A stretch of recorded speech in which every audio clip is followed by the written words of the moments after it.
Sir Yes? আমি যদি এক্সামিনারের কোশ্চেনের কোনো ওয়ার্ড বুঝতে না পারি সেক্ষেত্রে আমি কি বলতে পারি? That's a good question, but একটা এক্সাম্পল দিয়ে আমাকে বুঝাও।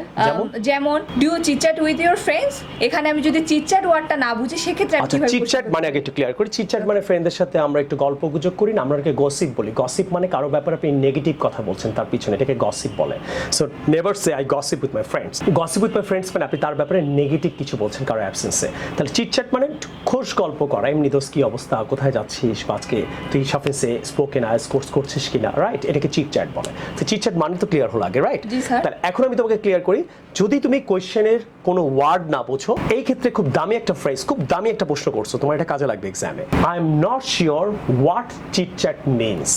তুমি তাকে এটা বলবা, যেহেতু তুমি কোয়েশ্চেনের ওয়ার্ডটা বুঝতেছো না। I am not sure what the chit-chat means. What the chit-chat means. অথবা বলতে পারো যেমন what is the white noise song in your country, তখন কি বলবা? I am not sure what is white noise song means বলতে হবে, কিন্তু মিন বলো না, হ্যাঁ?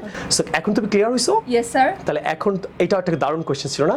সেন্টেন্স না বুঝলে বলবা could you please repeat part 1 এ, আর যদি ওয়ার্ড না বুঝো তাহলে কি বলবো? I am not sure what dash means, মানে ওই ওয়ার্ডটা ড্যাশ মিন্স মানে ওখানে ওয়ার্ডটা বসিয়ে দিবা।